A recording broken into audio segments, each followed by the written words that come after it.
Hey guys, what is going on? And this is going to be the recap for Codename Covert, the North American tournament that happened the other day. I did the Euro Cup yesterday, and yeah, let's get into the Codename Covert. As always, if you guys do enjoy the videos, make sure to hit subscribe. We've had a lot of new people on the channel lately. If anyone's new, maybe look down if you aren't subscribed. That is probably the best way to support the channel if you do like it. So I just want to thank everyone for watching, for supporting. I couldn't do any of this without you guys, so thank you very much. And yeah, if you guys also do like, you can follow me on Twitter. I have the best tweets in all of Rocket League. No one's better than my tweets. I have the best Twitter game. Follow my Twitter at @chair_ZRL. Yep, let's get right into the video. So yeah, we got a lot to go over. So let's start off. Game number one, United versus Loco. And I called this my predictions. I expected United to take the victory in this one because United, and it's more than just being RLCS versus RLRS team, okay? United, yes, they are an RLCS team, so they should be winning this matchup, but I want to talk about how I think Memory gives United a bit of a different play style. They put more of an emphasis on offense, it looked like, which is something that United really need. I think Memory is actually slotting into this roster pretty well from what I can see. I think maybe better than, let's say, Itachi from FC Barcelona, because in FC Barcelona, Itachi was, he was, in my opinion, the only guy I really saw doing anything, which could be good and bad. It could mean he fits in really well and they're letting him do his thing, or it means that he doesn't fit in well and the other two don't know how to play around him. But with this new roster, I felt like Memory really did slot in well. We saw a bit of everyone. Yeah, so really enjoy the roster change from United. And then yeah, let's get into Space Station versus Affinity. And Space Station was incredible. Okay, Space Station were just absolutely insane. It was just non-stop aggression. There was demos. Every player was just hitting some insane shots. It's just what we expect from Space Station. That's what's scary about them. Every single player on this roster can pop off, and Sipical is looking better than ever. That's what I have to say. Sipical looks crazy, and there really wasn't anything Affinity could do. I mean, Space Station Gaming were playing top level Rocket League in this game, okay? We're talking about just control over the midfield, control over the boost, getting demos and bumps in, Space Station just had their number, and it's to be expected, right? We call them one of the best teams in North America for a reason. And they really showed it, so good for them. And then we have NRG versus Envy. This is a banger right off the bat. Two really good teams, both teams in contention for top 4 in North America. It was really awesome to see them play. And then Squishy Muffinz and Justin, man. I love Squishy Muffinz on this roster. Remember, for those of you who don't know, Squishy Muffinz joined NRG, and he slots in so nicely. And they have a very, very mechanical play style that it seems like they're going with, and I talked about this in my other video. I talked about how now they got 2 mechanical players. They're going to go for this all-out aggression, like very mechanical play style, similar to G2, maybe xCloud9. But the difference is going to be, since they're Justin and Squishy, we know that their high-level mechanics are very, very good as well, better than most players. That they're probably going to incorporate more insane ceiling shots, flip resets, just super fast passing plays. There was this one point in the qualifiers, Justin hit a ceiling shot pass to Squishy. It's just nuts, some of the stuff that these guys go for. So I think I did guess it right, what their play style is going to be, similar to G2 and xCloud9, but with their own little twist to it, right? They're not going to copy it exactly, but it's still very mechanical, very offensive heavy, just a little more emphasis on high-level mechanics, and I really love to see it. And that's why NRG won. Their mechanics were just better, and I think it was just more of a mechanical game. Then we had Rogue versus Mirage, and this was not what I expected, and I don't think this was a good showing at all for Rogue. This was really good for Mirage, but at the same time, Rogue playing with Corrupted G for this tournament, you expect a Rogue and an RLCS team to win this matchup, and it was it was close. It's not like they got stomped, but still can't help but think they should have won this. But at the same time, though, I really like ZPS on Mirage. ZPS is personally my favorite player on Mirage. From what I've seen, I think he's I think he's just all around a solid player. Really, really helped that team beat a team like Rogue. So a lot of credit to Mirage. Then we get onto the losers round 1. We started with Loco versus Affinity. And personally, I think this is my least favorite match of the entire Codename Covert, and it wasn't because I don't like either of the teams. I actually really do like Affinity, and Loco's been growing on me this tournament. The problem is it was very low scoring, okay? It seems like both teams were kind of passive. They were just kind of playing around the ball, not trying to make things happen per se. There wasn't a single game that got more than 2 goals scored. Every single game was a 1-goal game, so you might think, okay, it was really close, but it was just very low scoring. No one was trying to make anything happen. I thought that, which it makes sense, both of these guys, they're on the 1 life left, okay? They're in the lower bracket, the losers round 1. If you lose, you go home, right? So it's understandable that they don't want to make that mistake, but at the same time, you can't win if you don't go for anything, okay? Affinity, you are an RLCS team. You should on paper have this advantage, but Loco ended up winning, and I think that just came down to being too passive. Okay, and I think both teams were too passive. Honestly, it just worked out a little bit better for Loco. And they were too passive at some points. There were some times when they were aggressive, but not nearly as much as I would have liked to see. But then we get on to Envy versus Rogue. Rogue are very weird. They go to barely losing against Mirage, a team that they should beat, to barely losing against Envy, a team that, well, after that first game they played, you think Envy would destroy them. But no, Rogue really turned it around. They upped their speed a lot. One of the problems in their match versus Mirage was that their speed of gameplay just wasn't where it should be. And I think that might have to do with JSTN coming onto the team. Maybe they just don't understand how to play with him completely, right? He isn't someone that they play with all the time, but I do like what I saw from Rogue. There's no shame in losing to Envy, especially in a game 7. So Rogue, I'd say, turned it around at the end. And I was really a huge fan of Mist that game. I think Mist was a real difference maker. Envy kind of have a new play style right now, getting Mist more involved. Mist not only was getting some goals and shooting, he was also making some passes, right? I think Mist really was a difference maker. And on top of that, Atomic, I think, was really clutch in some areas. Atomic, it seemed like maybe Envy were in a tight spot. Maybe they're about to get scored on. Maybe it looked like they had no chance to score, and Atomic would make something happen. Very mechanically gifted, that guy is. He would get a pass out when you think he couldn't, or he would make a save or make a defensive stop when you think he couldn't. Just good things from Atomic as well. I liked Mist and Atomic the most. Mostly Mist, really. I think that Mist surprised me the most, and I want to see more from him. And then we have United versus Space Station Gaming, and not a lot to say about this, okay? Space Station are just better, okay? I mean, this is a top of the RLCS versus, the bottom of the RLCS. And when I say bottom, I mean like that, that bottom 5 area versus that top 5 area. That's kind of what I mean by it. Space Station is going to have their number. They study how to play against them during RLCS, so they know their play style.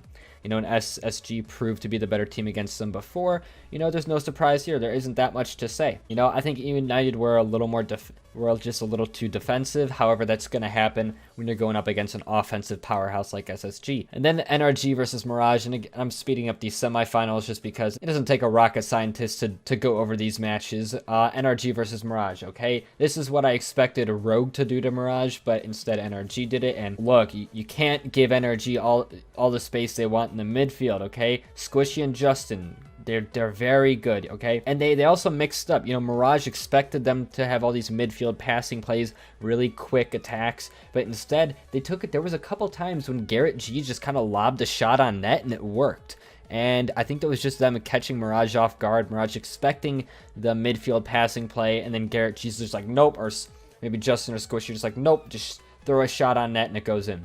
So at the end of the day, NRG were just better. And then we got Mirage versus Loco. And this is a very close one. I talked about how I like ZPS. I did like how ZPS played in that series. Okay, so at first, Mirage had, were getting their way. They won the first 2 games, but then I really felt like Andy started to really pop off, as well as maybe some of his teammates. And I think Andy, in my opinion, was the difference maker for Loco.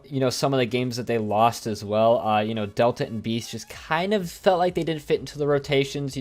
One of the games they got shut out, a couple games were just 1-goal games. I don't know. I felt like Andy was just kind of on another level at some points. I really liked what I saw from him. Even when he wasn't the one scoring, he just like in the background, I feel like Andy really made some plays happen. I think he was the difference maker. Mirage, if they shut down Andy a little bit more than they did, then I think they could have taken the series. But I also think that it goes to show that when Loco turn it on, they are deadly. Because if you look at the matches where they won, their opponents never scored more than 1 goal in those games, and they scored many goals in those games. So it was really just a matter of if you know, Loco, I think, really showed some inconsistency as well. You know, some games they would just look amazing, then other games they would look a little bit shaky. So, you know, I think that's something that Loco has to work on. But if they can fix those inconsistencies, they actually could be a pretty good team. I really do feel like I see potential in Loco, or Andy for sure. Okay, I think he's a great player. And then next up, we had E United versus Team Envy, and just wow, just incredible. E United, a team that we've known for being a defensive team,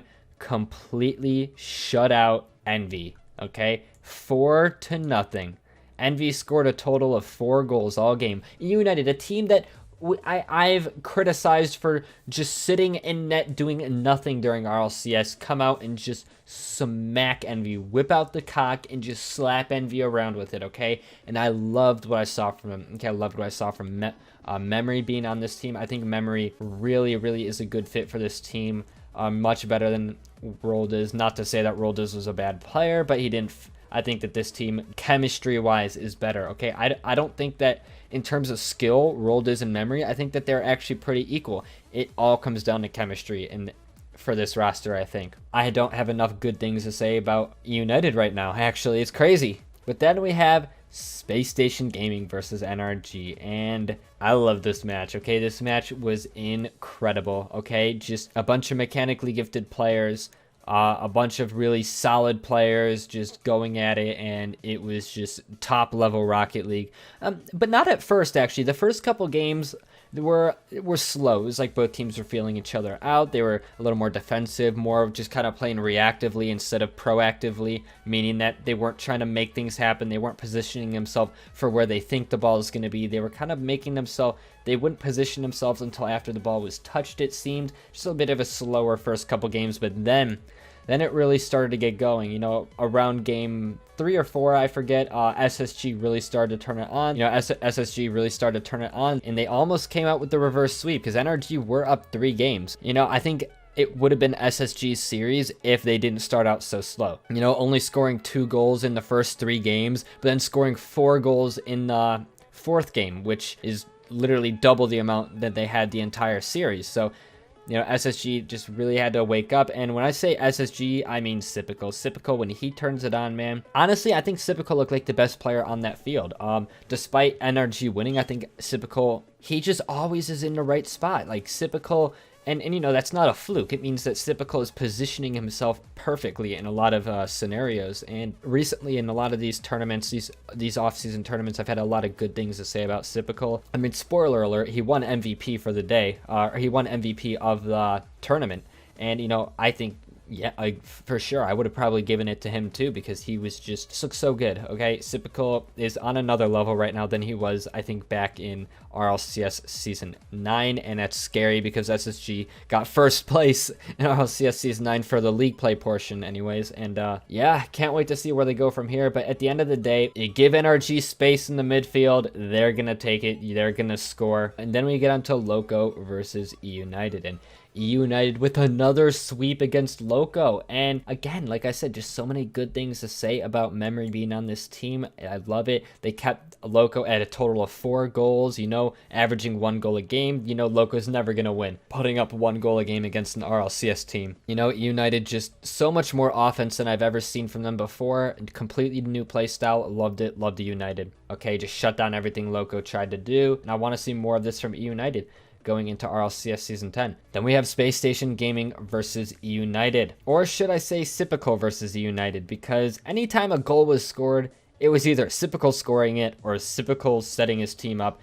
He's just nuts, okay? And I sound like a Sipical fanboy. It's because I have a right to be a Sipical fanboy right now, okay? He was amazing. You know, after E United coming out with 2 sweeps in a row, you know, E United were literally on an 8-game winning streak going into this matchup. I thought this could be a lot closer than I thought, but nah, man, when SSG is playing this good, I mean, it's lights out, man, lights out. Then we get on to the last match of the day, NRG versus Space Station. Again, look, same story. You can't give up so much space in the midfield, okay? Space Station did a really good job, I will admit, a really good job at shutting down a lot of the things that NRG tried to do, but I think the very first goal of a game was a Squishymuffinz flip reset, you know, just showing that there was space given up in the midfield. And, you know, when you get it really comes down to that against NRG right now. With their play style, it is if you give us space, we are scoring. if you don't give us space, you have a chance to score. That's how NRG plays right now, okay? That is how you beat a team like NRG right now, and NRG are just so good at as well as creating that space, okay? Because it's not as simple as just saying, okay, stay in the midfield, don't let them have space, okay? NRG are so really good with the rotations, understanding when they should go for the ball, where they should place the ball to give their teammates maybe more space, you know? A lot of times Justin and Squishy, they're good at passing to each other. You know, maybe Justin will pass it to Squishy in a spot where it gives Squishy a ton of space to work with, or vice versa. Or GarrettG will hit it to one of them. You know, they're just so good at just making their space, and I think that is one of the biggest assets NRG has right now.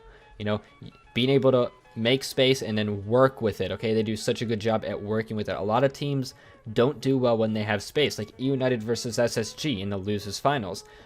Every time E United did have some space, they didn't use it effectively, okay? And that also has to do with SSG just being really good at shutting down this E United team. But, you know, SSG did do a really good job getting bumps and demos in there. That's a big part of their game. You know, they're really good at disrupting momentum, and I think that's SSG's biggest asset. You know, NRG had some good momentum, especially after that insane Squishy Muffinz flip reset at the beginning. And, you know, SSG are like, okay, but we're not going to let you keep that momentum. They took the very next game, and each and every game was back and forth.